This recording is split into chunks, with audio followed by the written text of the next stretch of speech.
গল্প বলার আসরে আজকে শোনাব শরদিন্দু বন্দ্যোপাধ্যায়ের লেখা অযাত্রা। রামবাবু আপিস যাইবার জন্য বাড়ি হইতে বহির্গত হইতেছেন। বেলা আন্দাজ 9টা। দুকা দুকা দুকা দুকা দুকা দ্রুত মৃদু কণ্ঠে দুর্গা নাম আবৃত্তি করিতে করিতে রামবাবু চৌকাঠ পার হইলেন।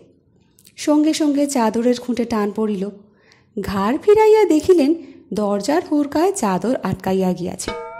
বিমর্ষভাবে রামবাবু ফিরিয়া আসিয়া ঘরে বসিলেন। গৃহিণী বলিলেন, বাধা পড়ল তো? মন খারাপ করিয়া রামবাবু দেয়ালে লম্বিত মা কালীর পটের দিকে চাহিয়া রহিলেন।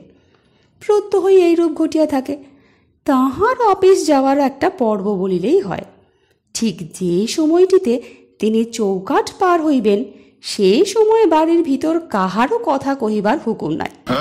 কথা কহিলেই উহা পিছু ডাকা হইয়া পড়িবে।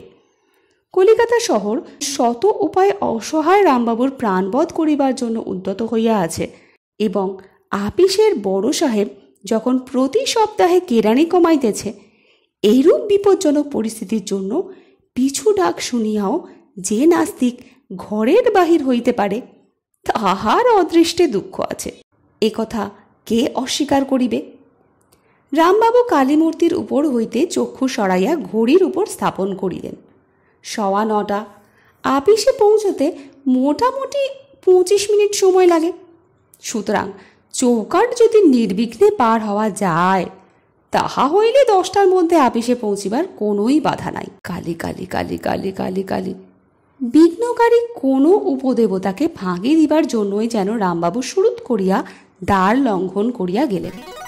কিন্তু ফুটপাতে নামিয়াই তাহাকে দাঁড়াইয়া পড়িতে হইল। একটি গেঞ্জি পরা লোক, বোধহয় কোনো মেসের ম্যানেজার, তরি তরকারি কিনিয়া হন হন করিয়া যাইতেছিল। তাহার সহিত রামবাবুর চোখাচোখি হইয়া গেল। ক্ষণকাল তিনি স্তম্ভিতবৎ দাঁড়াইয়া রহিলেন। লোকটি ততক্ষণ তাহাকে অতিক্রম করিয়া গিয়াছিল। তিনি চমকাইয়া ডাকিলেন, ওহে শোনো!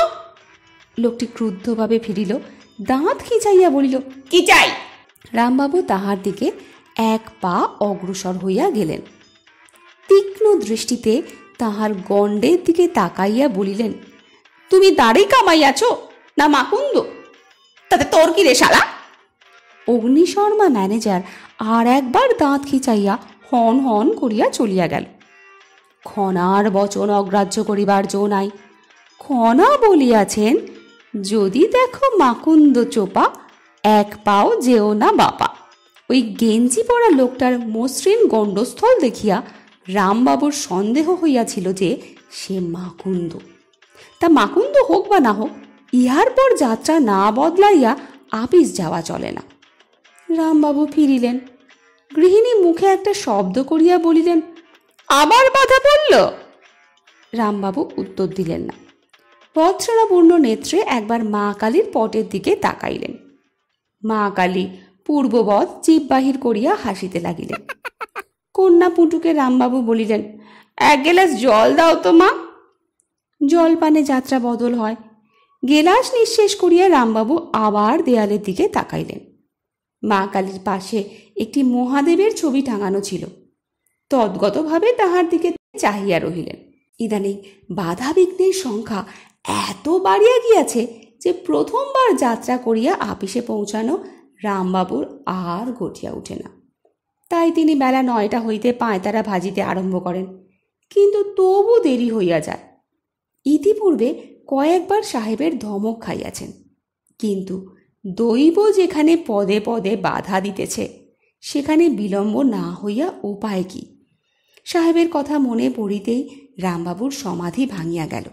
তিনি আর চক্ষে ঘড়ির পানে চাহিলেন। 9:30 বাজিতে আর বিলম্ব নাই। কোনো মতে নির্বিঘ্নে দ্বার অতিক্রম করিতে পারিলে এখনো যথাসময় আপিস পৌঁছানো যাইতে পারে। শিব শিব শিব শিব শিব শিব শিব শিব শিব বলা যায় না, আবার মাকুন্দ দেখিয়া ফেলিতে পারেন। তাই রামবাবু চক্ষু বুঝিয়া সবেগে দ্বার দিয়া নির্গত হইলেন। তারপরই তুমুল ব্যাপার। একটি অতিক্রান্ত যৌবনা স্থূলাঙ্গী ঝির সহিত রামবাবুর সংঘর্ষ হইয়া গেল। হুলুস্থুল কাণ্ড। রামবাবু ঝি, আলু, পটল, হাঁসের ডিম ফুটপাতে গড়াগড়ি যাইতে লাগিল। ক্ষণেক পরে ঝি উঠিয়া কোমরে হাত দিয়া তারস্বরে যে ভাষা প্রয়োগ করিতে লাগিল, তাহাতে রামবাবু দ্রুত উঠিয়া বাড়ির মধ্যে প্রবেশ করিলেন এবং সশব্দে হুড়কা লাগাইয়া দিলেন। কাপড় চোপড় ছাড়িয়া ৩৩ কোটি দেবতার নাম জপ করিতে করিতে রামবাবু যখন আপিসে পৌঁছলেন, তখন বেলা 11:45। পৌঁছিয়াই শুনিলেন বড় সাহেব তলব করিয়াছেন। অষ্টমীর পাঁঠার মতো কাঁপিতে কাঁপিতে রামবাবু সাহেবের ঘরে গেলেন। সাহেব সংক্ষেপে বলিলেন, বারবার তোমাকে ওয়ার্নিং দিয়েছি, তবু তুমি সময়ে আসিতে পারো না। তোমার আর আসিবার প্রয়োজন নাই। রক্ষা কবচের ভারে ডুবিয়া মরার মতো বিড়ম্বনা আর নাই। রামবাবু হোঁচট খাইতে খাইতে বাহিরে আসিয়া দাঁড়াইলেন। আজ যে এরকম একটা কিছু ঘটিবে তাহা তিনি জানিতেন। পিছুটান, মাকুন্দ, কলিশান এতগুলো দুর্দৈব কখনো ব্যর্থ হয় না। তিনি নিঃশ্বাস ফেলিয়া কাতর চোখ দুটি আকাশের পানে তুলিলেন। একটা নূতন বাড়ি তৈয়ার হইতেছিল। লম্বা বাঁশের আগায় একটা ভাঙা ঝুড়ি ও ঝাঁটা বাঁধা ছিল। তাহাই রামবাবুর চোখে পড়িল। তাহার মনে হইল অদৃষ্ট অন্তরিক্ষে থাকিয়া তাহাকে ঝাঁটা দেখাইতেছে।